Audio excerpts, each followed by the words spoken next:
నందికేశ్వర తీర్థము. గురువర్యా, నందికేశ్వర తీర్థము ఎక్కడ ఉన్నది? అక్కడ స్నానము చేస్తే వచ్చే ఫలమేమిటి? దానికి ఆ పేరు ఎందుకు వచ్చిందో వివరించండి అన్నాడు నారాయణ భట్టు. వివరించటం మొదలుపెట్టాడు కృష్ణశర్మ.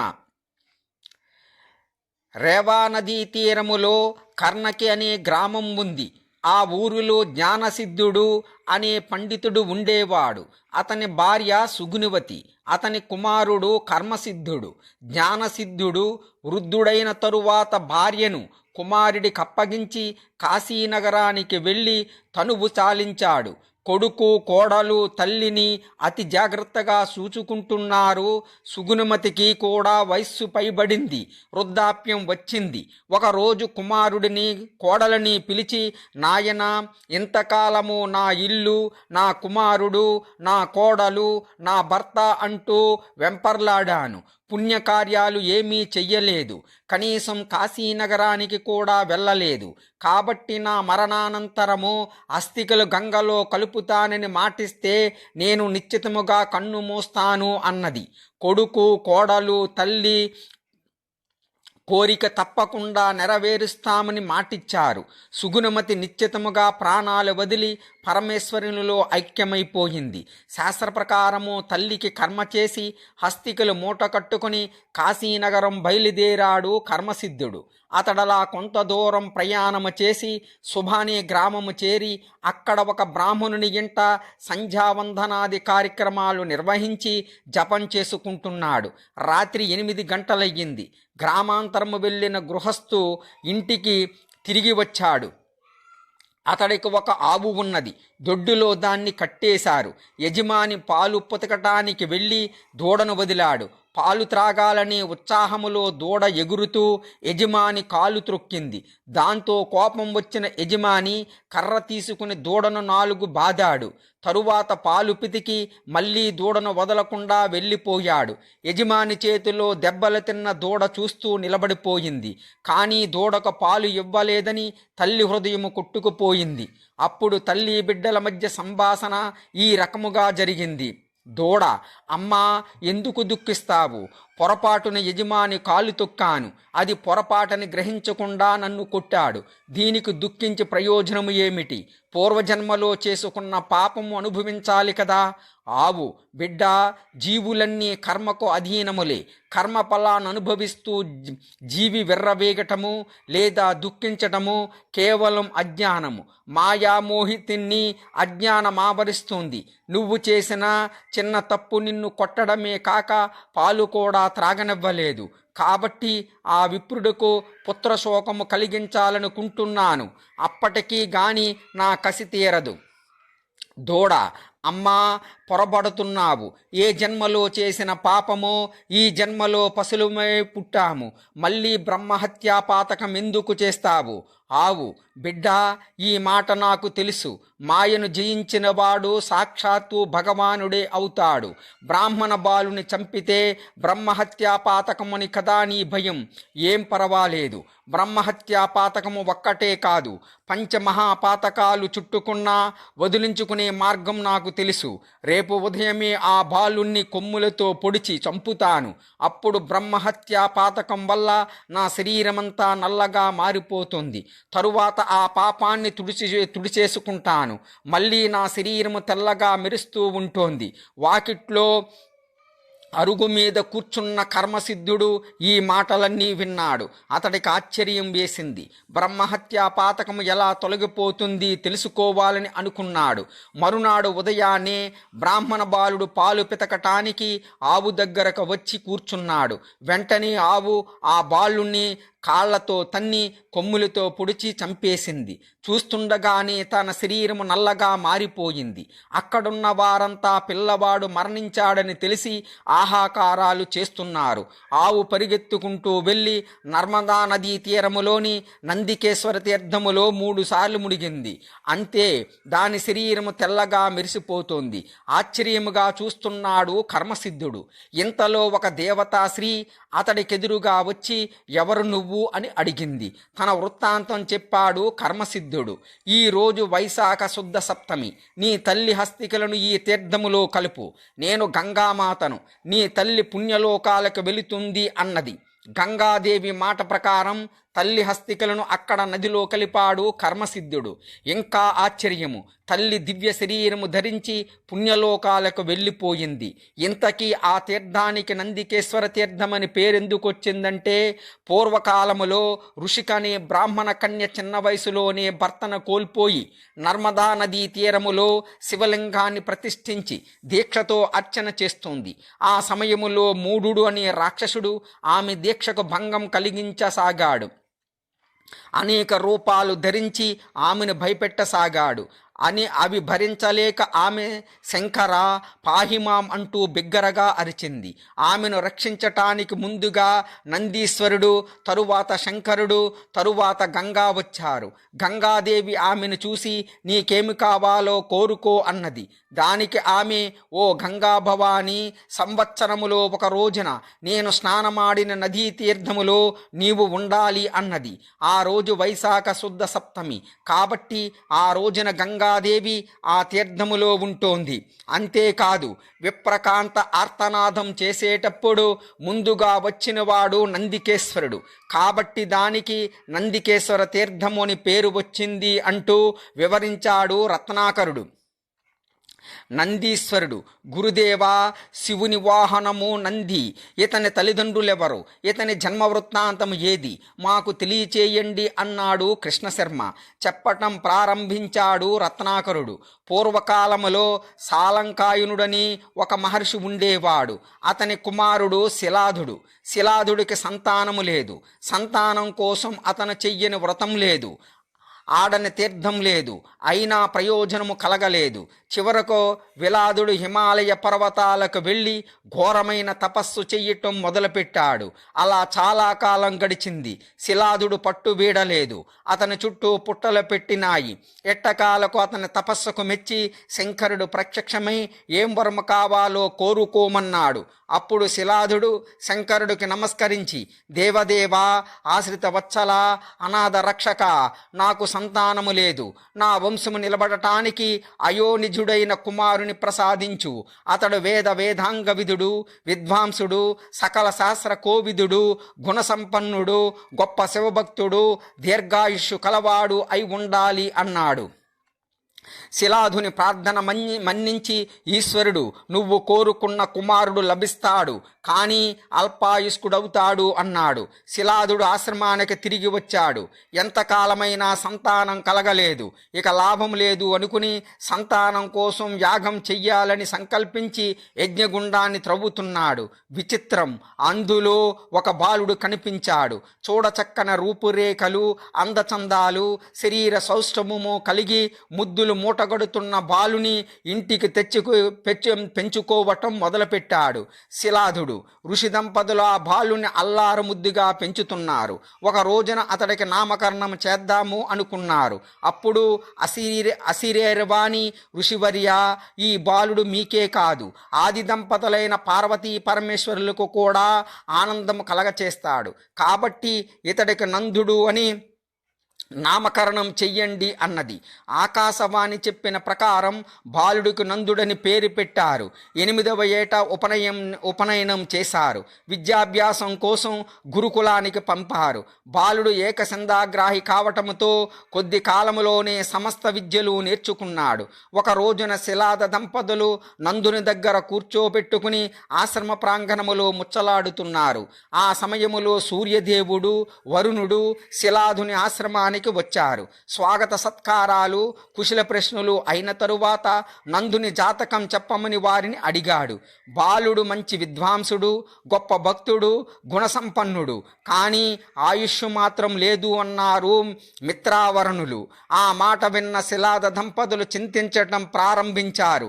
కుమారుడు వారి వద్దకు వెళ్ళి, తండ్రి, మీ విచారానికి కారణం ఏమిటి అన్నాడు.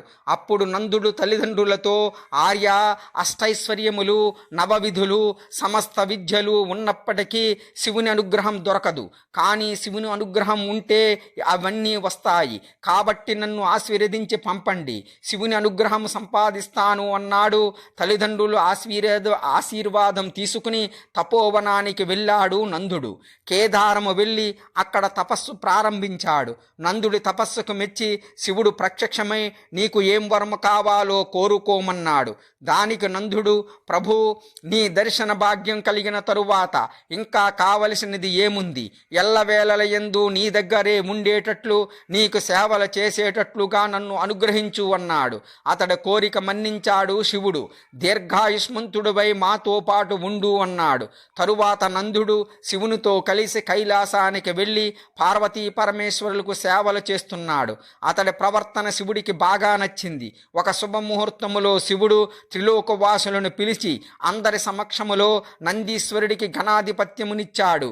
అప్పుడు మరుత్తులు సుకీర్తి అనే తమ కుమార్తెతో నందీశ్వరుడికి వివాహము చేశారు. ఆ సంతోష సమయములో శివుడు నందీశ్వరునితో, నీవు నా భక్తుడవు, కార్యావసరముల యందు మంత్రివి, సందర్భం వచ్చినప్పుడు భృత్యుడివి, నా వాహనానికి ముల్లోకాలను జయించగల బలపరాక్రమాలు కలిగి ఉంటావు. నీ తల్లిదండ్రులు, తాత ముత్తాతలు 5 తరాల వారు నా రుద్రగణాలలో చేరగలరు అని దీవించాడు.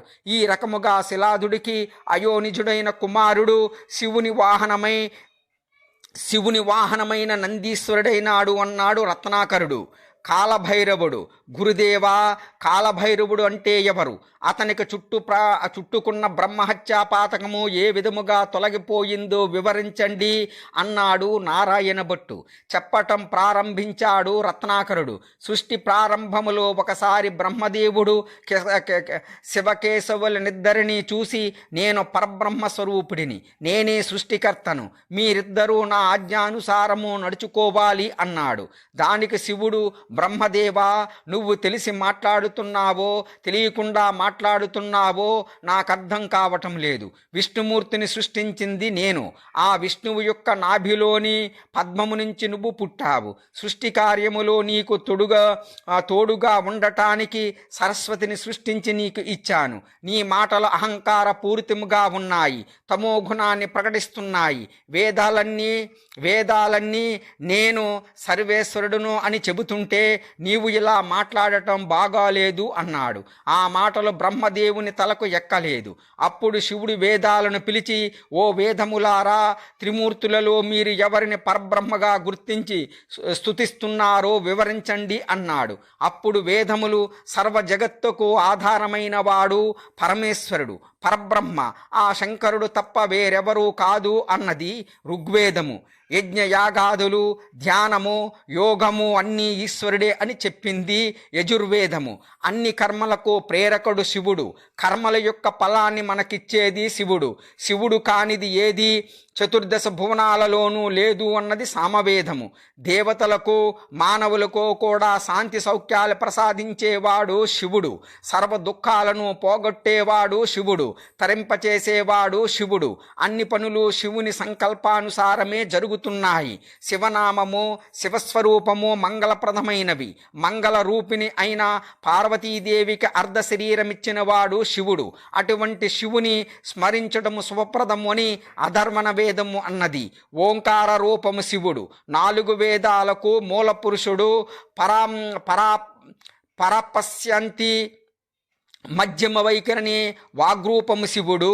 ఈ జగత్తంతా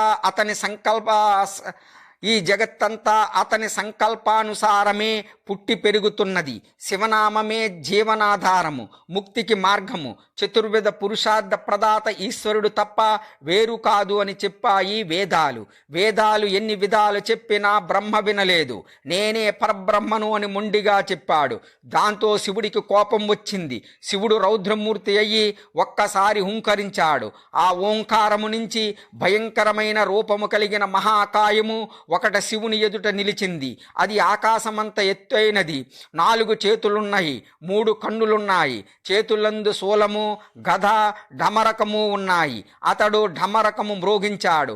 భూమ్యాకాశాలు, అష్టదిక్కులు దద్దరిల్లినాయి. ఆ శబ్దానికి అతడు చిందులు త్రొక్కాడు. భూమి కంపించింది. అతడి శరీరము పచ్చకర్పూరములాగా వెలుగుతోంది. ఆ భయంకాకారుడు శివునికి నమస్కరించి, స్వామి ఏమాజ్ఞ అన్నాడు. అప్పుడు శివుడు అతడితో, బ్రహ్మదేవుడు తమోగుణ ప్రభావం వల్ల వేదాలను ధిక్కరిస్తున్నాడు, అతన్ని శిక్షించు అన్నాడు. ఆ భయంకరాకారుడు తన చిటికిని వేలి గోటితో బ్రహ్మదేవుని శిరస్సు ఒకటి తుంచివేశాడు. ఆ శిరస్సు వెళ్ళి తూర్పు దిశగా పడింది. అదే బ్రహ్మ కపాలము.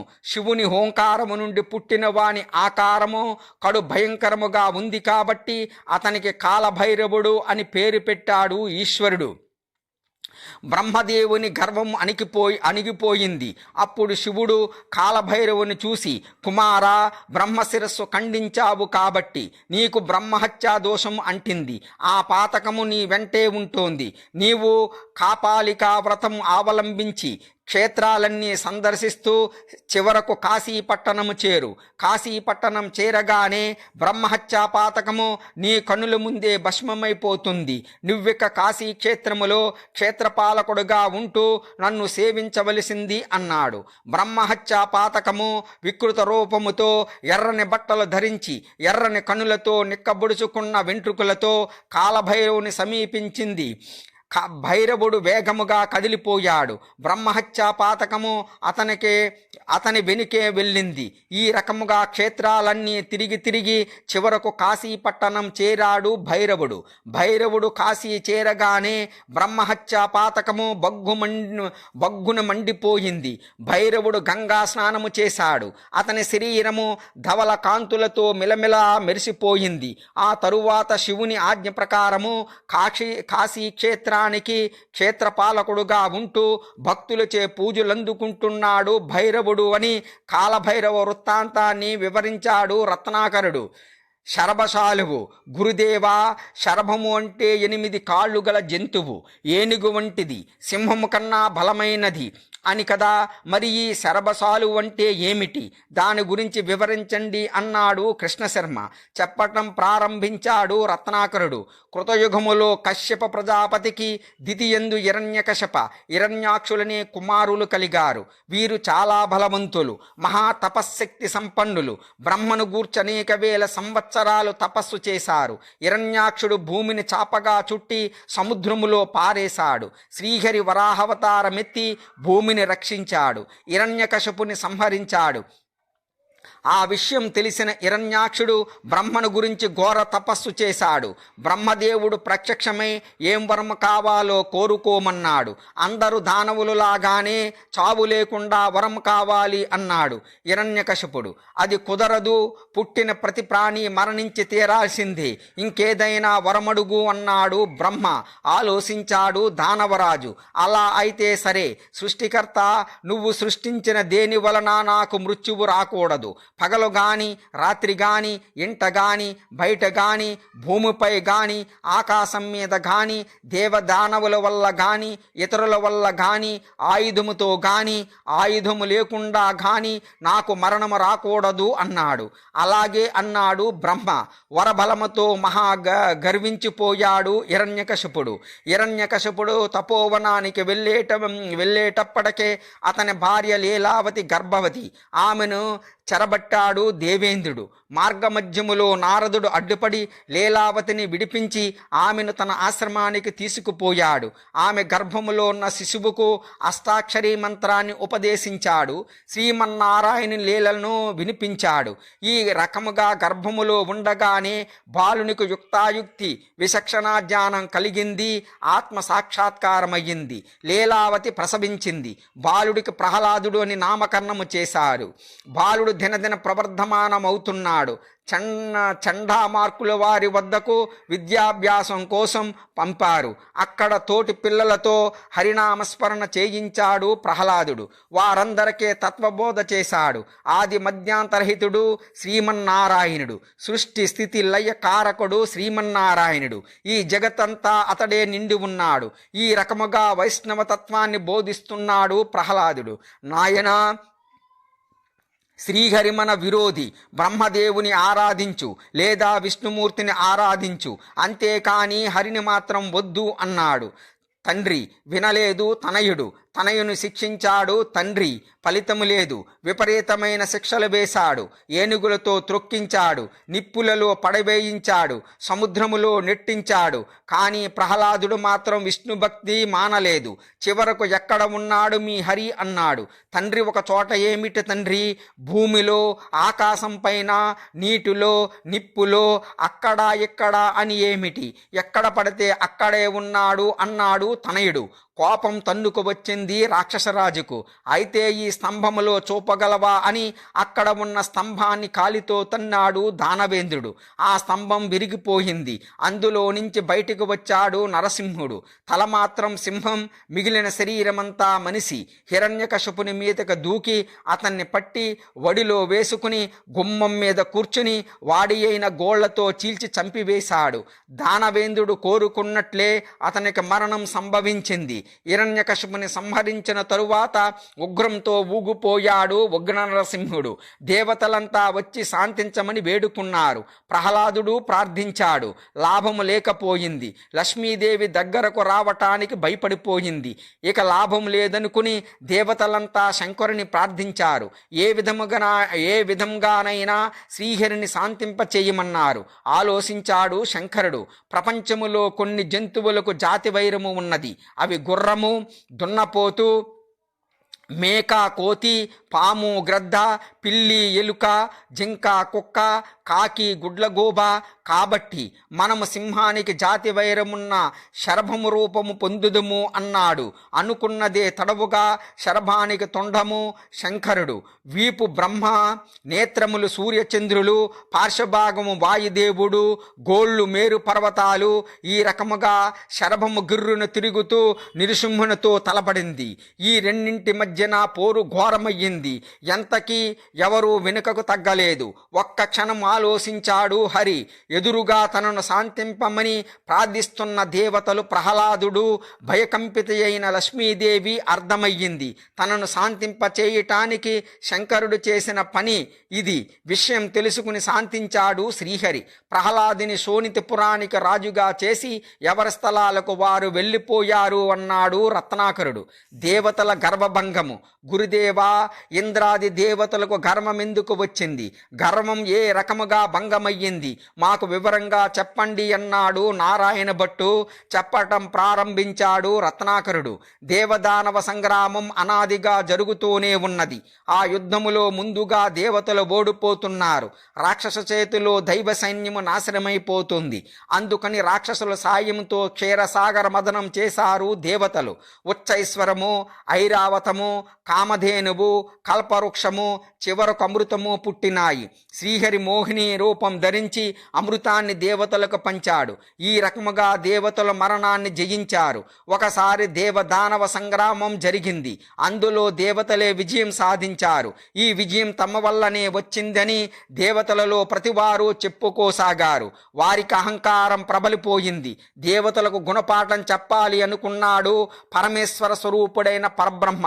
అనుకున్నదే తడవగా ఒక పెద్ద భూతం దేవతల ముందు ప్రత్యక్షమయ్యింది. దేవతలు ఆ భూతాన్ని చూసి భయపడ్డారు. అది ఏమిటో అర్థం కాలేదు వారికి. దేవదానవ యుద్ధములో దానవులను తన అగ్నికేలలకు ఆహుతి చేశాను అని చెప్పిన అగ్నిదేవుని దగ్గరకు పోయి, అగ్నిదేవా, ఈ భూతం ఏమిటో తెలుసుకునిరా అన్నారు. సరేనంటూ బయలుదేరాడు అగ్నిదేవుడు. ఆ భూతం దగ్గరకు వెళ్ళాడు. అప్పుడు భూతం అడిగింది, నువ్వెవరవు? నేను అగ్నిదేవుడను. నన్ను జాతవేదుడు అంటారు. నీ శక్తి ఏమిటి? ఎంతటి వస్తువునైనా తుటిలో భస్మం చెయ్యగలను.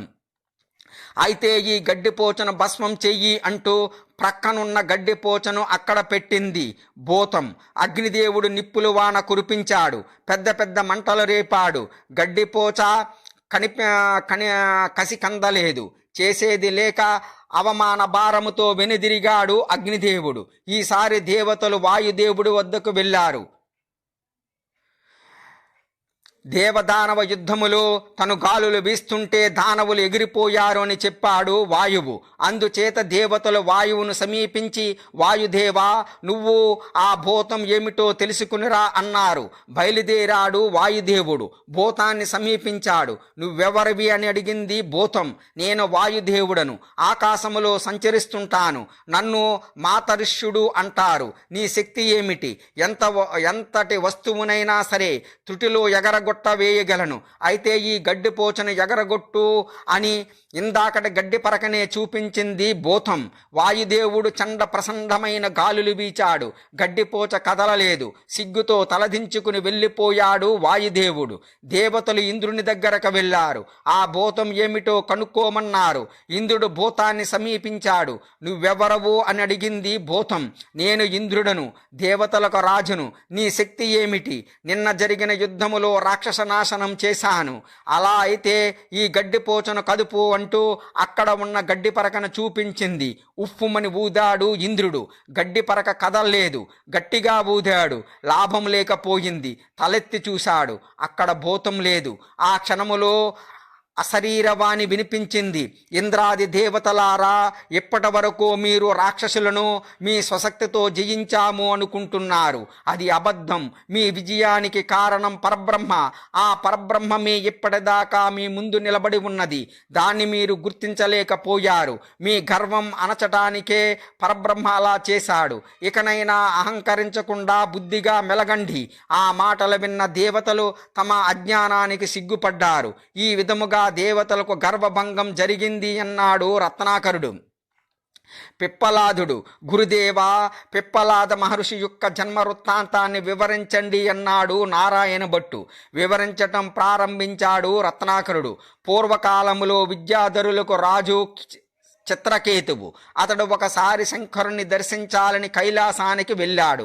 ఆ సమయములో శివుడు పార్వతిని ఒడిలో కూర్చోబెట్టుకుని గాఢముగా ఆలింగనం చేసుకుని ఉన్నాడు. మహర్షులు, రుద్రగణాలు అన్నీ వారి చుట్టూ చేరి నమస్కరిస్తూ నిలుచున్నాయి. ఆ దృశ్యం చూసిన చిత్రకేతువు భార్య బిడ్డల సంసార బంధనాలలో కూరుకుపోయిన పామరుడు లాగా, ఈశ్వరుడు ఇలా చెయ్యటం బాగాలేదు, శివుడంతట వాడే ఈ రకముగా చేస్తే రేపు మునులు ఋషులు ఏమి చేస్తారు అని పెద్దగానే అన్నాడు. ఆ మాటలు విన్న శివుడు చిన్న నవ్వి ఊరుకున్నాడు. కానీ పార్వతి మాత్రం కోపముతో నువ్వు రాక్షసుడుగా జన్మించు అన్నది. త్వష్ట అనేవాడు ఒక ప్రజాపతి. ఒకసారి ఇంద్రుని మీద అతడికి చాలా కోపం వచ్చింది. అందుకని ఇంద్రుని సంహరించటానికి తన తపశ్శక్తితో విశ్వరూపుడనే కుమారుని సృష్టించాడు. ఇంద్రుడు వాణ్ణి చంపేశాడు. విశ్వరూపుని మరణ వార్త విన్న త్వష్ట హోమం చేశాడు. హోమగుండము నుంచి అగ్నితో సమానమైన తేజస్సు కలవాడు, సూర్యుడంత ప్రతాపం కలవాడు, దివ్యకాంతులతో విరాజిల్లేవాడు అయిన కుమారుడు ఉదయించాడు. పుత్రుడు పుట్టగానే పెరిగి ఆకాశమంత అయినాడు. అతని వెంట్రుకలు రాగి కడ్డీలలాగా ఎర్రగా ఉన్నాయి. కనులు నిప్పులు చెరుగుతున్నాయి. చేతుల్లో భయంకరమైన త్రిశూలమున్నది. నోరు కొండగుహలా ఉంది. నాలుక చాచితే నక్షత్ర మండలాన్ని తాకేటట్లున్నది. అతడు ముల్లోకాలను ఆవరించి ఉన్నాడు. అందుచేత వృత్రుడు అని పేరు పెట్టాడు త్వష్ట ప్రజాపతి. వృత్రుడు ఇంద్రుని మీదకి దండెత్తి ఇంద్రుని ఓడించాడు. దేవతల దివ్యాస్త్రాలు వాడి ముందు పనిచేయలేదు. అప్పుడు దేవతలంతా శ్రీమన్నారాయణుని ప్రార్థించారు.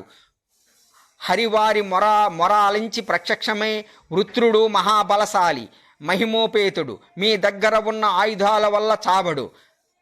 చవనుని కుమారుడు దదీచి పూర్వకాలములో దేవతలు తమ అస్త్రాలను దదీచి మహర్షికి ఇచ్చి దాయమన్నారు. ఎంతకాలానికి దేవతలు తిరిగి మహర్షి వద్దకు పోలేదు. అందుచేత ఆయన వాటిని పానం చేశాడు. అవి ఆయన ఎముకలకు పట్టినాయి. కాబట్టి ఇప్పుడు దదీచి ఎముకలు తెచ్చి వాటిని ఆయుధాలుగా చేసి ప్రయోగిస్తే వృత్రుడు నశిస్తాడు అన్నాడు శ్రీహరి. దేవతలంతా దీచి మహర్షి దగ్గరకు వెళ్ళారు. ఆయన తపోనిష్టలో ఉన్నాడు. దేవతలు మహర్షిని ప్రార్థించారు. మీకు ఏమి కావాలి అని అడిగాడు కనులు తెరిచిన మహర్షి. మహర్షి, వృత్రాసురుని బాధలో పడలేకుండా ఉన్నాము. అతడు తమ ఎముకలతో చేసిన ఆయుధాల వలన గాని చావడు. అందుచేత మీ వద్దకు వచ్చాము అన్నారు. విషయం అర్థమయ్యింది మహర్షికి. పుట్టిన ప్రతిపాని మరణించక తప్పదు. మరణానంతరము శరీరము క్రిమికీటకాలకు ఆహారమవుతోంది. దానికన్నా ఈ రకంగా దేవకార్యార్థం ఉపయోగించబడటం శ్రేయస్కరం కదా అని ఆలోచించి సరే అన్నాడు. ఆ తరువాత ధ్యానములో కూర్చుని కన్ను మూశాడు. అతని ఎముకలు తెచ్చి ఆయుధాలుగా చేసుకున్నారు దేవతలు. అతడి వెన్నుముకతో వజ్రాయుధం తయారు చేశాడు విశ్వకర్మ. విష్ణుమూర్తి తన శక్తిని అందులో నింపాడు. వృత్రుని యుద్ధం చేసి వజ్రాయుధంతో అతన్ని సంహరించాడు ఇంద్రుడు. దదీచి భార్య లోపాముద్ర. ఈమెనే సువర్చ అని కూడా అంటారు. తన భర్తను అన్యాయముగా బలి తీసుకున్నారు అని దేవతలను నిందించి సహగమనానికి ఏర్పాటు చేసుకుంది. అప్పుడు అశరీరవాణి, అమ్మా నువ్వు గర్భవతివి, ఇలా మరణించరాదు అన్నది.